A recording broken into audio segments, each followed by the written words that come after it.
Today we are going to understand 8085 architecture. So first of all, we'll understand each and every block in this architecture 8085. So before starting, what we need to understand is what is the basic task of any microprocessor. One of the basic tasks of any microprocessor, that is to execute the instructions provided by the programmer. Since we are talking about 8085 microprocessor, those instructions may be data transfer instruction, logical instruction, arithmetic instruction. So here, to understand this architecture, we'll only consider arithmetic instructions for the ease of understanding. Okay, so the main task of any microprocessor is to execute the instructions. So how these instructions are executed by the microprocessor, we will understand by this 8085 architecture, and with the understanding of the execution of instruction, we'll gradually get to understand each and every block of this architecture. So we'll start with the example.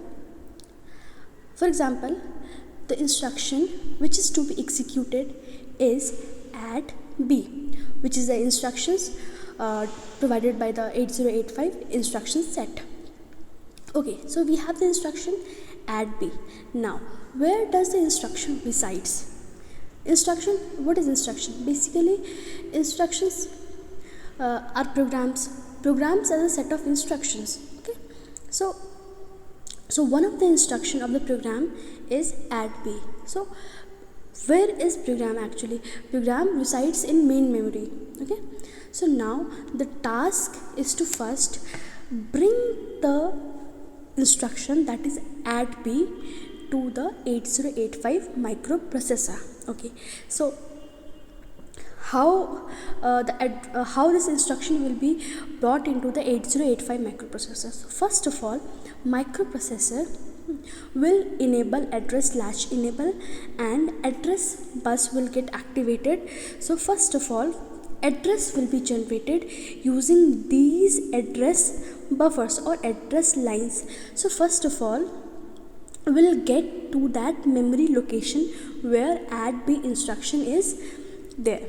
So once we get to the memory location using address bus, so first we'll get to that memory location using address bus. First step is we'll get to that memory location using what bus? Using address bus. Second, now what we have to do? We have to fetch the data, and here what is our data? Here our data is add B, the instruction. So now since add B is a data, this is an instruction, but this is data. So we'll fetch this data by the help of data bus. So first step is to reach that memory location where the instruction is residing in the memory. Now we have reached that memory location. Now bring back the data to the microprocessor. And what is our data? Our data is add B. The instruction add B is our data. So microprocessor will fetch this data using data bus. Okay, so now since this is add B is an instruction, so where it will be, where in this block this add B instruction going to reside? So this instruction add B is going to be stored in this instruction register. So whatever instruction is being fetched, or the programmer wants to execute any instruction, it will be fetched from memory, primary memory, to the place which is instruction register. Now the instruction add B, which programmer wants to be executed, is there in instruction register, add instruction register. Now we have fetched the instruction. The second step is instruction decoder and machine cycle encoding. Okay, so now we have fetched the instruction. Now we have to, now microprocessor will understand the instruction. What type of instruction is this? So for this, this decoding task, to understand the working of instruction or decoding of the instruction, will be done by this block. This block is instruction decoder and machine cycle encoding. So once the instruction add B is decoded by the microprocessor, it will understand that the data which is residing in B register. Here B, C, D, E, H, L are general purpose registers, which we already know. Okay. So what does this instruction means? After the microprocessor have decoded the instruction add B, what does it tells? It tells that the data which is there at register B, we have to add that data to the data which is there at accumulator. So we have add two datas. One data is residing in accumulator and other data is there provided at the B register. So after decoding, microprocessor understand that it has to add the data at register B to the data stored in the accumulator.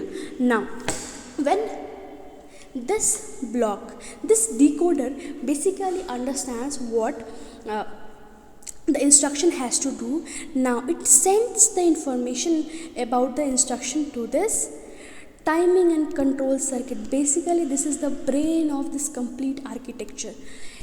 The brain of this complete architecture is this circuit. This circuit is known as timing and control circuit. Now the data which has been decoded, the instruction which has been decoded by this decoder, the information about this decoding task is at this circuit level. Now what it will do, this circuit will inform accumulator, it will inform register B, and it will inform this ALU logic, arithmetic logic unit, and temporary registers, that you have to add two data. One data is stored in accumulator and one data is stored at register B. Now you have to add two data. So now what will happen? These data will not be added directly. The one data is at register B and one data is at accumulator. So these data will not be added directly. So before the addition, it has now, so this timing and control circuit has informed the respective blocks that now your task has arrived, you have to perform your part. So now the data which is there at register B will get into where? Temporary register. So this data will get into temporary register. Now we have one data in accumulator, and data which is residing at register B is now stored in temporary register, which works as input for ALU, that is arithmetic logic unit. Now both the data at accumulator and temporary register will be added.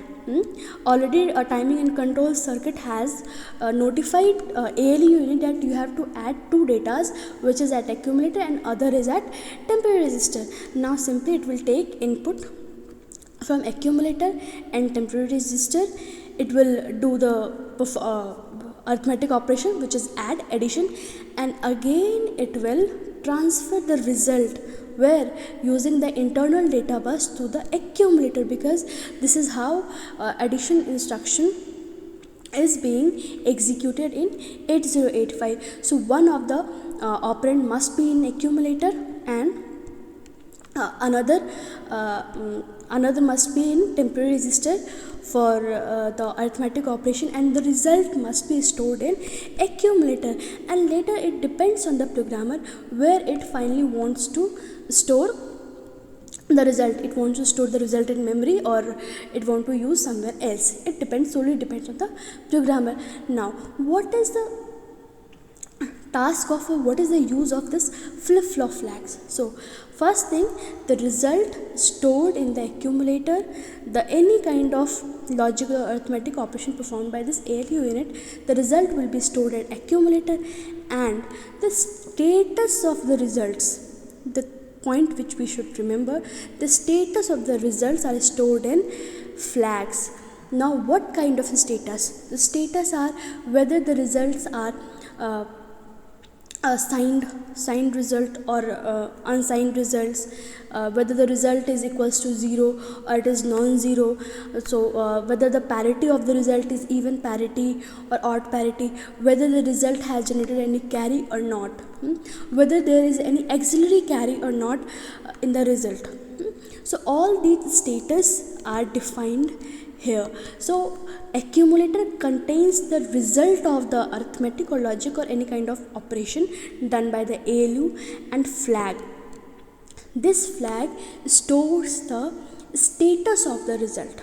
Okay, so we have gone through what is accumulator, what is flags, what is ALU, so basically we have gone through the task, how our instruction is being executed by these blocks. Okay, so this is for today.